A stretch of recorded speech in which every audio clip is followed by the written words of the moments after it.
우리 모든 성도님 한 분 한 분이 교회의 본질인 생명사역을 잘 이해하셔서 모두가 생명사역자가 되시길 주님의 이름으로 축원합니다. 지난 시간 생명사역 주제 설교 첫 번째 시간으로 말씀을 전하면서 생명사역의 첫 시작은 우리들의 태도에 있다고 말씀을 드렸습니다. 그리고 오늘은 그 태도에 이어서 이제 이 내용을 보게 될 건데, 이 내용을 여러분이 받으셔서 여러분의 태도에 적용하시면 됩니다. 그 내용을 구체적으로 제가 설명을 해 나갈 텐데, 생명사역에도 하는 사역들이 있겠죠.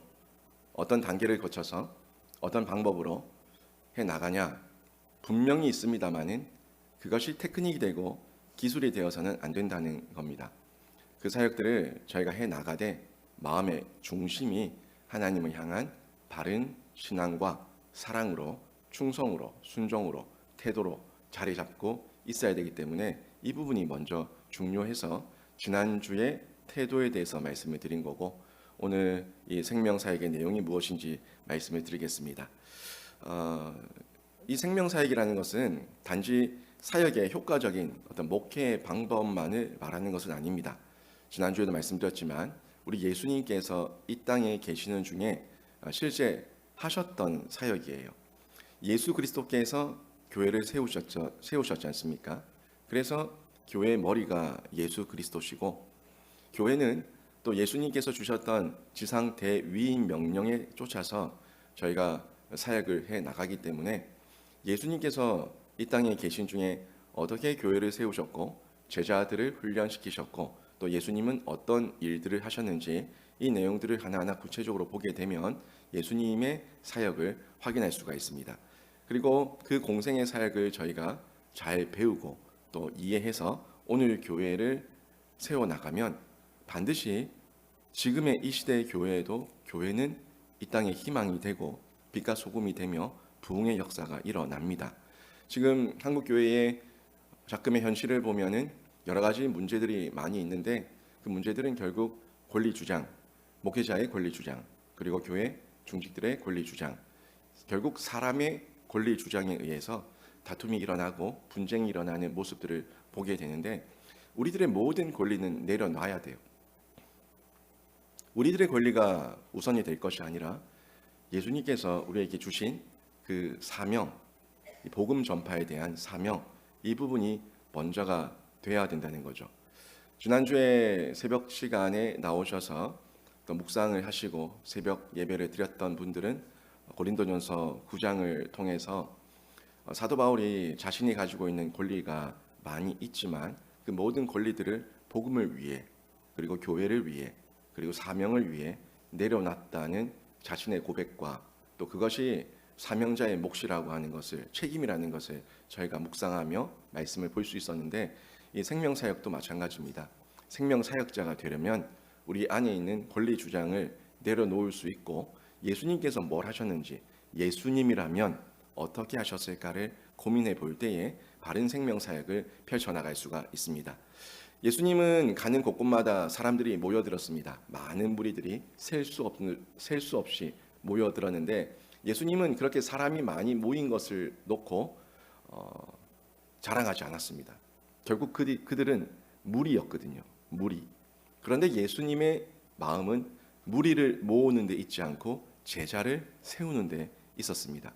그리고 예수님의 지상 대위임 명령도 무리에게 주신 것이 아니라 제자들에게 주셨고, 그 제자들을 중심으로 해서 교회가 세워져서 그 제자들이 또 다른 제자들을 삼으며 이렇게 제자 훈련이 일어나고, 그 제자된 자들이 지금까지 신앙을 계대하며 2000년 전의 사도신경이나 지금의 사도신경이나 동일한 사도신경으로 저희가 신앙 고백을 하고 있습니다. 그래서 우리는 예수님의 이 모습을 배워서 사람이 모이는 것, 사람이 많이 회집하는 교회에 만족할 것이 아니라 복음으로 사람을 살리고 키우고 고치는 이 생명사역을 펼쳐나가야 되는 겁니다. 그래서 오늘의 교회가 예수님을 따르는 공동체라면 교회의 본질도 분명하죠. 생명사역을 하는 교회여야 하지만 그것이 교회의 본질을 지키고 있다고 말할 수가 있습니다. 행사가 많은 교회, 조직이 많은 교회, 큰 교회, 큰 건물, 화려한 교회, 아름다운 교회를 지어놨다고 해서 그 교회를 건강한 공동체라고 말하지 않습니다. 아무리 아름다운 교회를 지어놨다고 하더라도 그 교회에 생명력이 없으면 그 교회가 술집이 되고 그 교회가 이단에 팔려 나가는 것은 시간 문제일 뿐입니다. 교회는 사람이에요.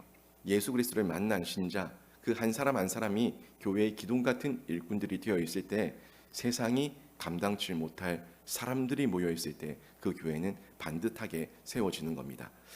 그래서 이 복음이 죽은 심령들을 살릴 수 있는 교회, 그런 교회가 생명사에 가는 교회죠. 말씀이 사람을 훈련시켜서 자라게 하는 교회, 이런 교회가 진짜 능력 있는 교회입니다. 그리고 성령의 역사가 있어서 상한 심령들의 삶과 그 심령이 회복되는 곳, 치유되는 곳, 이런 것이 진짜 교회이죠.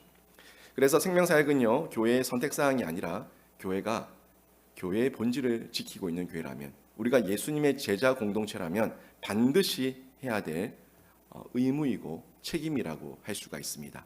다만 많은 교회가 이 사역들을 하고 있는데 이 사역의 위치, 자신의 어떤 방향성을 제대로 못 잡고 있는 경우들이 많다는 거예요.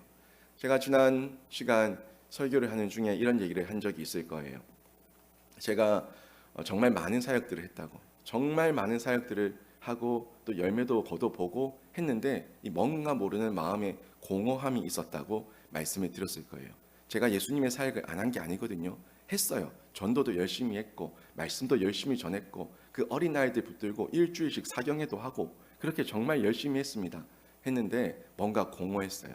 그리고 그 퍼즐이 하나하나의 작은 퍼즐 조각들이 생명사역을 만나면서 제가 맞춰졌다고 말씀을 드렸었는데, 이게 정확한 생명사역의 큰 그림을 볼 수 있었기 때문에 가능한 일이었습니다.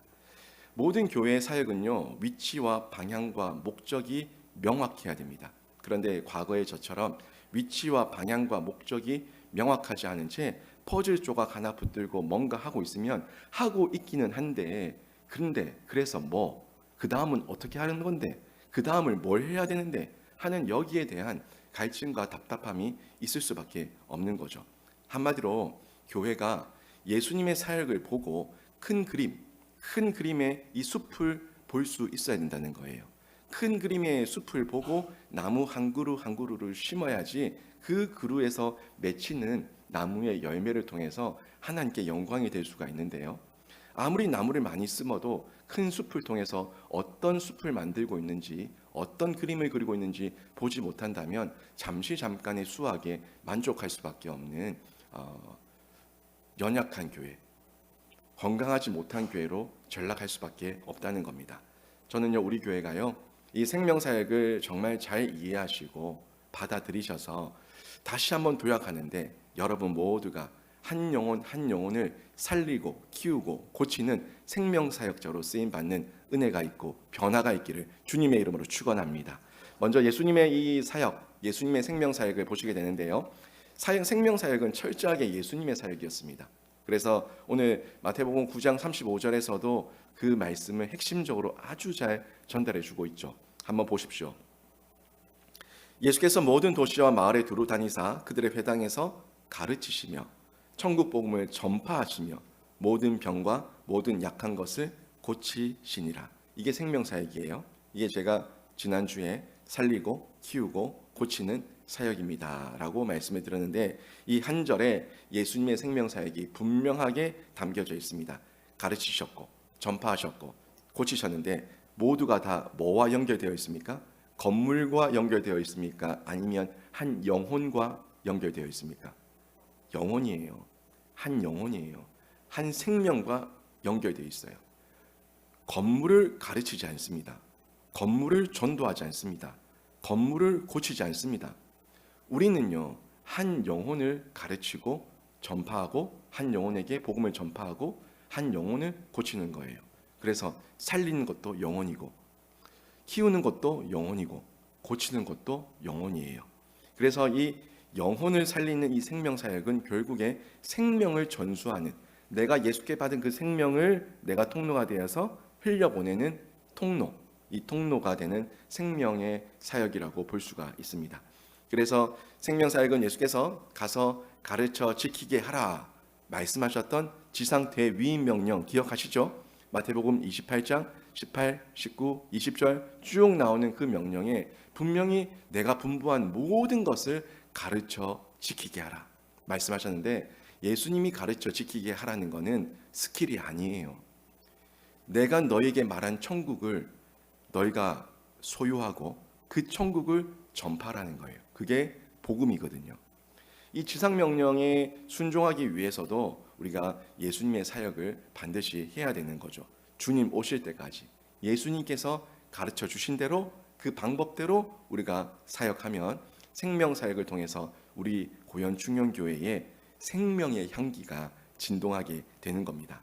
복음으로 죽은 영혼을 살리고요, 말씀과 훈련으로 성도를 젖먹이에서 그리스도의 장성한 분량까지 키워 나가고요, 죄와 상처와 이 왜곡된 잘못된 진리, 잘못된 정보에 의해서 이 약해진 삶을 성령과 사랑으로 고치는 사역, 이 모든 게 생명 사역입니다.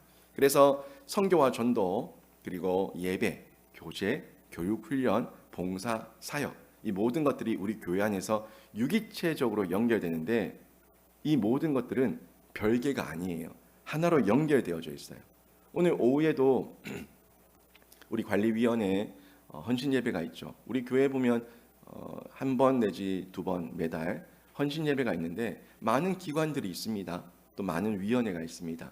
그 많은 위원회와 기관들이 내 거야, 내 사역이야, 이것만 하면 돼, 이게 아니에요. 이 모든 것들은 예수 그리스도 안에서 교회라고 하는 그 머리 안에서 우리 예수님 안에서 연결되어져 있다는 거예요. 저는 이 부분을 생명사역을 여러분에게 전달하면서 5대 사역으로 정리를 해서 소개합니다. 도표를 한번 띄워보십시오. 이 5대 사역은요, 결국 한 방향으로 흘러 들어가게 되어 있습니다. 이 5가지의 이 영역의 동그라미가 있는데, 맨 밖에 테두리, 이 테두리가 뭡니까? 선교와 전도죠. 우리가 생명 사역을 하기 위해서는 영혼이 필요해요. 지금 당장 예수 그리스도를 인격적으로 만나지 못한 어떤 영혼이든 그 영혼이 주님 안으로 돌아와야 돼요. 우리 교회 공동체 안으로 들어오게 하기 위해서는 선교와 전도가 반드시 필요합니다. 그리고 그 선교와 전도를 통해서 교회 공동체 안으로 들어온 이 사람들이 예배를 통해서 예수님을 만나고 생명의 말씀, 생명의 떡, 생명의 생수, 이 예수 그리스도를 통해서 다시금 살아나게 되는 은혜를 누리게 되는 거죠. 그리고 살아난 한 영혼이 또 소그룹 안으로 들어가서 예수를 만난 사람들 그 공동체 안에서 교제를 하는 거예요. 예수님과 교제하고 성도 안에 교제를 하고, 교제하면서 함께 마음을 터놓고 함께 위로하며 격려하며 기도하는 아름다운 만남이 이루어지게 되는 겁니다. 이게 성도의 교제예요. 그리고 나서 교육과 훈련이 지속적으로 계속적으로 6주, 4주, 몇 주 공부하는 거 그게 아니에요. 수년씩 내가 그리스도의 장성한 분량이 되어서 또 다른 한 사람을 키울 수 있을 만큼까지, 내가 헌신자가 될 수 있을 때까지 계속해서 교육 훈련을 받는 거예요.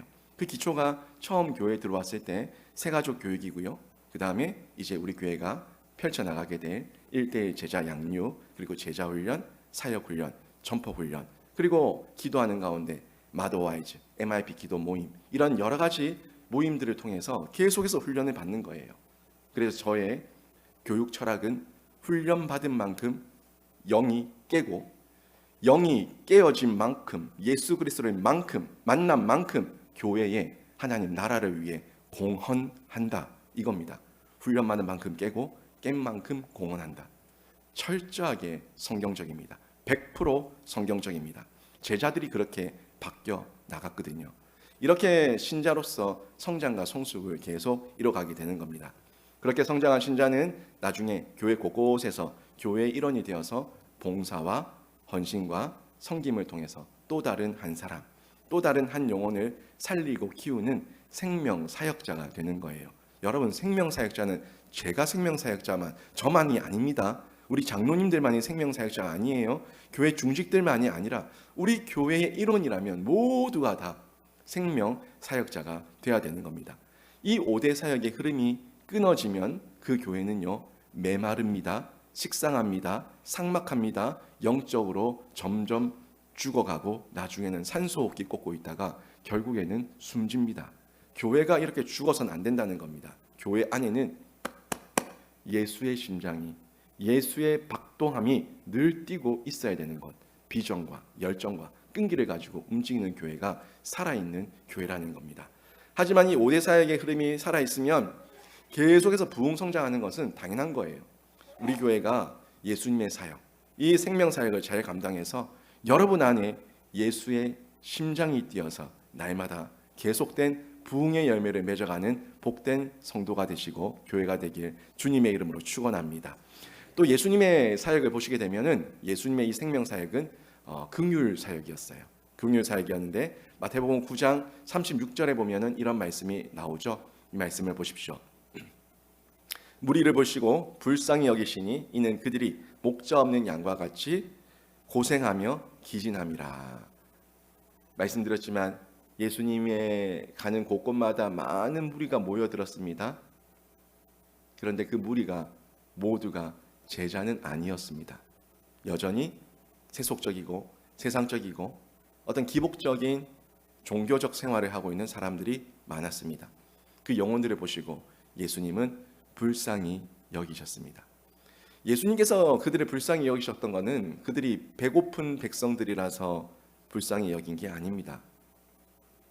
그들이 목자 없는 양같이 유리하며 방황하며 고생하며 기진함을 보셨기 때문이에요. 여러분, 성경을 정말 정확하게 보십시오. 저도 어제 사회복지팀과 함께 베데스다의 집에 가서 처음으로 잠시 그분들의 섬김을 보고 약간 거들고 왔습니다. 그런데요, 그들을 돕는 거 귀한 사역이에요. 그런데 우리가 사회복지를 하며 봐야 될 거는 그들이 목자 없는 양같이 고생하며 기진하며 유리하며 방황하는 이 모습을 보고 우리가 불쌍히 여기며 긍휼히 여기는 마음으로 그들을 섬겨야 되는 거예요. 떡을 주고 쌀을 주고 돈을 주고 그들이 예수 믿을 것 같아요? 만약에 그랬다면 예수님이 십자가에서 죽으실 이유가 없었겠죠. 예수님은 다 주셨거든요. 그렇지만 그들은 예수 그리스도를 메시아로 받아들이지 않았습니다. 왜요?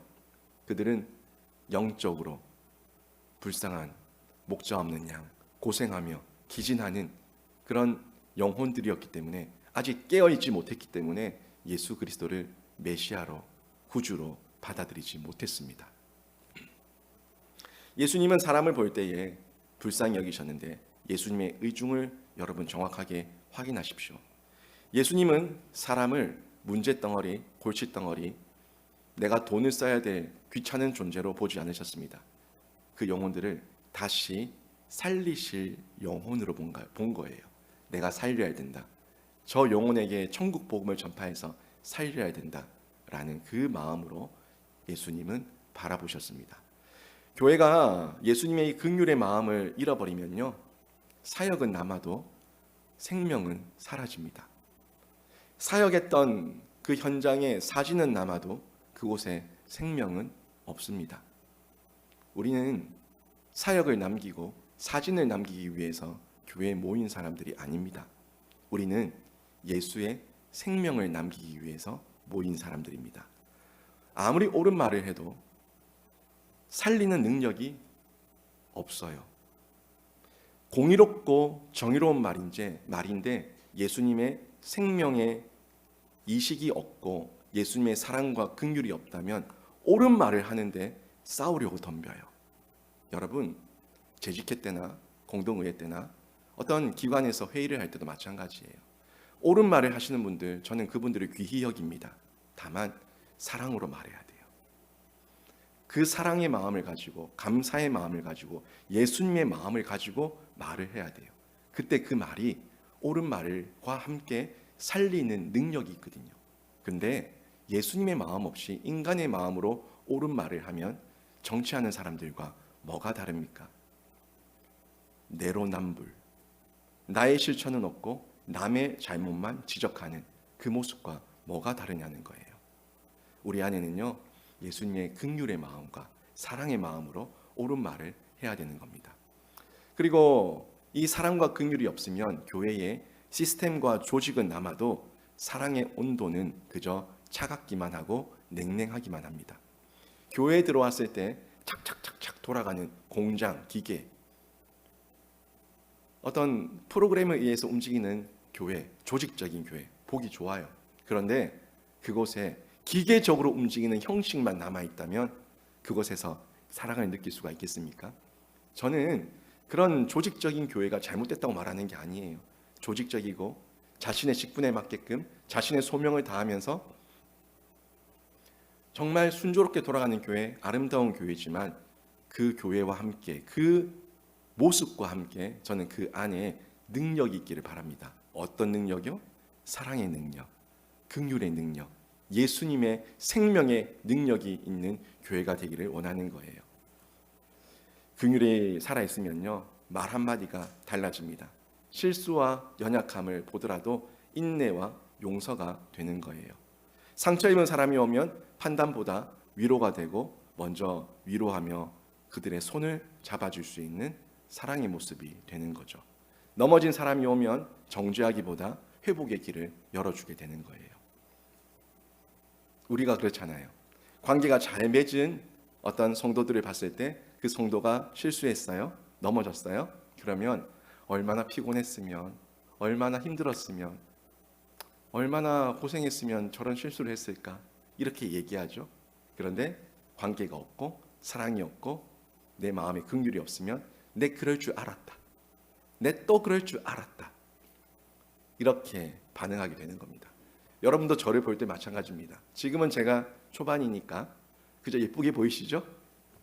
그런데 저에 대한, 목사에 대한, 또 말씀에 대한 사랑, 무엇보다 사람이 아니라 예수님을 향한 사랑과 긍휼이 여러분 마음 가운데 있을 때 이 인간 목자가 조금 실수하더라도 여러분이 용서하며 또 사랑으로 덮어주고 이해해 줄 수가 있을 거예요. 그런데 그게 없는 교회가 됐다면 저 목사님, 내 저럴 줄 알았다, 이렇게 반응이 나오게 되는 거죠. 이제 여러분을 그렇게 예수 그리스도의 생명사역자로 만들어가고 그 장을 여는 것은 이제 저와 우리 당회의 몫입니다. 제가 그 방향을 제시하고 우리 당회가 함께 의논해서 그 장을 활짝 열었을 때 여러분은 거기에 뛰어드시면 됩니다. 뛰어드셔서 함께 양육 교육 훈련받고 함께 기도하고 함께 예배하고 함께 하나님의 사람으로 자라갈 때에 여러분 안에 이제 과거의 옛 모습과 사랑 없는 우리의 삭막했던 모든 마음들은 사라지고 치유되고 예수님의 사랑과 긍휼의 마음이 가득해서 서로가 서로를 볼 때 용납하며 용서하며 품어줄 수 있는 아름다운 고연충영교회로 더욱더 건강하게 세워지게 될 줄로 믿습니다. 생명사역은요, 차가운 시스템이 아닙니다. 예수님의 심장으로 사람을 품는 복음의 실천이에요. 지금 21세기 과학의 최대의 그 문명을 달리고 있는 이 시대, 얼마나 차갑습니까? 얼마나 이성적이고 논리적입니까? 그렇지만 저는 이 시대를 이렇게 정의합니다. 21세기는 실천적 지식인의 시대다. 그 실천은 말씀의 실천이고 그 지식은 진리에 대한 지식이에요. 21세기는 하나님의 말씀을 아는 실천적 지식인의 시대. 우리 교회가 그런 깨어있는 하나님의 말씀 앞에서의 지성을 가지고 또 이 감성을 가지고 의지적 실천으로 드러나는 복된 교회가 되기를 주님의 이름으로 축원합니다. 예수님의 사역은요, 또 생명의 통로가 되었습니다. 예수님의 통로가 되었던 이 말씀을 골로새서 1장 28절 29절 말씀을 통해서 저희가 확인할 수가 있는데요. 한번 보시죠. 같이 한번 읽어볼까요? 시작. 우리가 그를 전파하여 각 사람을 권하고 모든 지혜로 각 사람을 가르침은 각 사람을 그리스도 안에서 완전한 자로 세우려 함이니 이를 위하여 나도 내 속에서 능력으로 역사하시는 이의 역사를 따라 힘을 다하여 수고하노라. 아멘. 제가 여기 강조했던 게 뭡니까? 각 사람, 각 사람, 각 사람. 우리가 복음을 전파하는 이유는요, 각 사람을 모든 하나님의 지혜로 가르치는 거예요. 각 사람을 예수의 복음으로 전파하는 거예요. 그리고 각 사람을 완전한 자, 온전한 자, 그리스도의 장성한 분량에 이른 자로 우리가 키워 나가는 겁니다. 저 사람들이 좀 잘해서 우리 교회가 잘 되면 좋겠다, 그 생각이 있다면 내려놓으세요. 저 사람들이 더 헌신 봉사해서 내가 우리 교회에 와서 좀 좋은 예배 서비스 좀 받고 가면 좋겠다 하는 그런 마음이 있다면 내려놓으십시오. 서비스를 받는 사람에서 서비스를 하는 사람, 봉사를 받는 사람에서 봉사를 하는 사람, 헌신을 받는 사람에서 헌신을 하는 사람으로 각 사람이 교회의 일원이 되어서 그곳에 녹아 들어가야 되는 거예요. 저희는 우리 교회에 구경꾼이 없기를 바랍니다. 구경하러 왔다가 우리 교회가 성령에 불타는 교회가 되어서 그 구경꾼도 성령의 불이 옮겨 붙어서 함께 불타는 성령의 사람이 되기를 바랍니다. 생명사역은요, 사람 숫자 늘리는 사역이 아닙니다. 사람 숫자 늘리고 싶으면 매주 주일마다 5,000원, 10,000원 줄 테니까 모여라 그러면은 온 동네 할아버지 할머니들 다 모여들 겁니다. 그게 생명사역입니까? 그게 교회의 사역입니까? 교회는요, 사람 늘리는 게 목적이 아닙니다. 제대로 된 제자, 예수 그리스도 신자를 만드는 게 교회의 사역이에요. 한 사람을 그리스도의 온전한 자로 세우는 사역이 생명사역입니다. 그래서 살려놨다고, 예수 만났다고 이제 됐다 하지 않아요. 천국 구원 티켓 얻었으면 그 다음에는 그 다음 스텝을 밟아 나가야 되는 거예요. 살려놓고 끝내지 않습니다. 자라게 해야 됩니다. 그리고 그 사람을 세워서 열매 맺게 해야 하는 거예요. 제가 5대 사역을 말씀드렸죠. 그리고 일전에 5도록을 보여드렸어요. 도록 5도록 기억나십니까? 그 5도록과 5대 사역은 연결됩니다. 5도록, 사기도록, 배우도록, 하도록, 맞도록. 마지막 그 맞도록이 뭐예요? 오늘 5대 사역에서 봤었던 봉사 사역이에요. 계속 들어와서 사기도록, 배우도록, 하도록, 해보도록, 맞도록 만들어 가야 되는 거예요.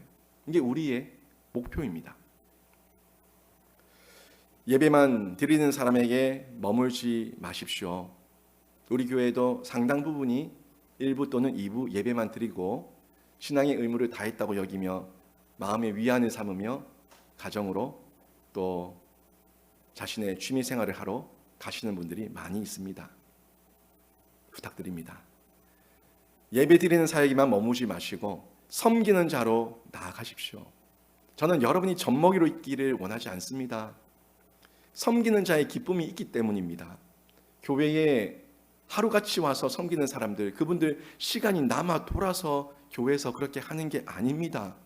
그 섬김을 통해서 이루 말할 수 없는 하나님의 은혜와 감사와 감격이 그들의 삶 가운데 구체적으로 드러나기 때문에 그 사역에 뛰어든 겁니다.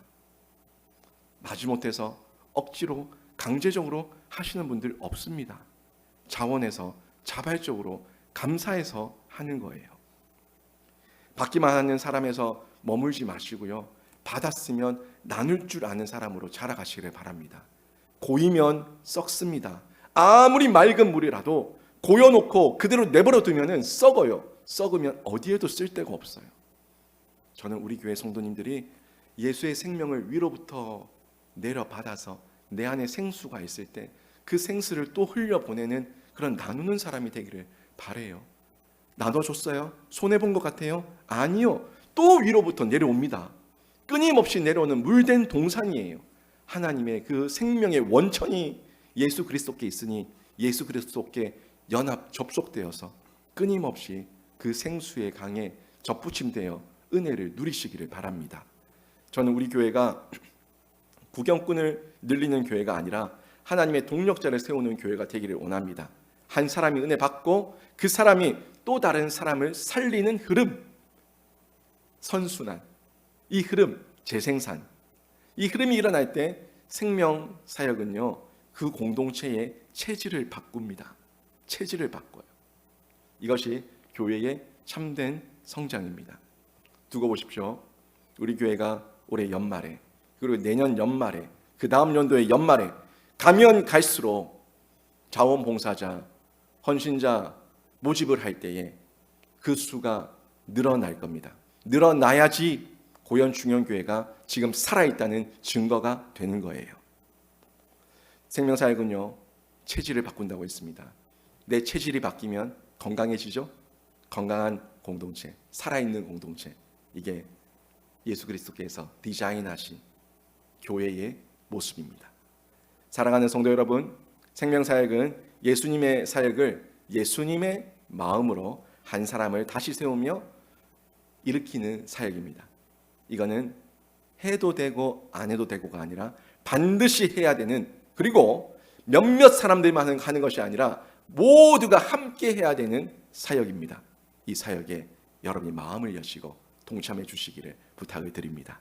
사람을 살리고 키우고 고치는 이 사역, 마침내 한 영혼이 내가 통로가 되어서 살아나서 그 영혼이 열매가 맺힌다면 그 기쁨, 어떤 기쁨일 것 같아요? 이루 말할 수 없는 기쁨이에요. 또 다른 생명을 살리는 통로, 우리 교회가 되고 여러분 가정이 되고 우리 교회가 되기를 바랍니다. 저는 우리 교회가 외형보다 본질을 붙드는 교회가 되기를 원하고요. 우리 교회 안에 많은 성도들이 내가 복음 때문에 살았다, 내가 말씀 때문에 자랐다, 내가 예수의 사랑 때문에 치유됐다 말할 수 있는 고백자들, 간증자들이 점점 더 많아지는 교회가 되기를 원합니다. 우리 안에 이 흐름이 살아나면 가정이 살고요, 교회가 살고요, 자녀들이 살고요, 다음 세대가 살고요, 지역이 살고요, 나라가 삽니다. 제가 금요 기도회마다 부르짖어 기도합니다. 살려달라고, 이 나라 이 민족 살려달라고 기도합니다. 그런데 그 기초가요, 목회자예요. 한국교회 목회자들 살려달라고 기도하고 있어요. 목회자들이, 교회가 장을 열어줘야죠. 그 성도들이 예배할 수 있는 장을 열어드리고, 기도할 수 있는 장을 열어드리고, 우리 청년들이 마음껏 사역할 수 있는 장을 열어주고, 다음 세대가 뛰놀 수 있는 장을 열어주고, 그 장을 열어줬을 때 성도들이 와서 자라는 거예요. 그 장에서 뛰어놀며 하나님을 찬양하는 거예요. 장을 열어주지 않았다면 목회자의 잘못이고 교회의 잘못이지만, 장을 열어놨을 때 오지 않는 것은 이제 개인의 잘못이에요. 하나님께서 그 책임을 물으실 겁니다. 목회자가 살아야 돼요. 교회가 그렇게 장을 열며 살아났을 때에 교회가 살고요, 그 교회 안에 있는 모든 구성원들, 개인이 살고 가정이 살고, 개인과 가정이 살면 지역이 살고, 이 지역이 살면 이 대한민국이 사는 줄로 믿습니다. 다 연결되어져 있습니다. 저와 여러분이 함께 이 생명사역에 뛰어드셔서 생명의 통로로 쓰임받는 귀한 생명자로 사용받으시기를 바랍니다. 우리 하나님께서 반드시 저와 여러분을 사용해 주실 줄로 믿습니다. 오늘 말씀 정리합니다. 복음으로 한 사람을 살려내는 개인과 가정과 교회가 되십시오. 말씀으로 한 사람을 키워내는 개인과 가정과 교회가 되십시오. 사랑으로 한 사람을 고쳐내는 개인과 가정과 교회가 되십시오.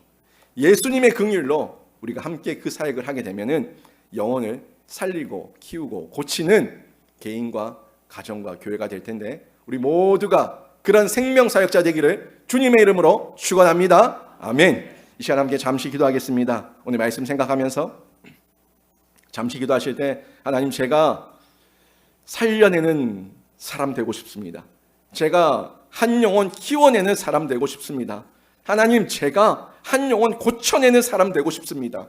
서비스만 받고 예배의 섬김만 받고 돌아가는 것이 아니라 제가 할 수만 있다면 자라서 누군가를 섬길 수 있는 용기와 담력과 지혜와 지식과 총명이 있기를 원합니다. 하나님, 제가 결단하오니, 제가 여기 있사오니 저를 사용해 주시옵소서. 우리 함께 합심해서 마음을 다해 기도합니다. 하나님, 시간 기도하며 나갑니다. 우리를 불쌍히 여겨주시고 긍휼히 여겨주시옵소서. 우리에게 예수의 생명을 주셨는데 이 생명을 고여놓고 썩히는 자가 아니라 하나님 이 생명을 흘려보내는 통로로 쓰임받게 해주시옵소서. 매번 예배 때 나와서 그저 예배 드리고 마음의 안식만 얻고 위로함만 받고 돌아가는 자가 아니라 이제는 예배자에서 예배를 섬기는 자로 나아가는 자가 되길 원합니다.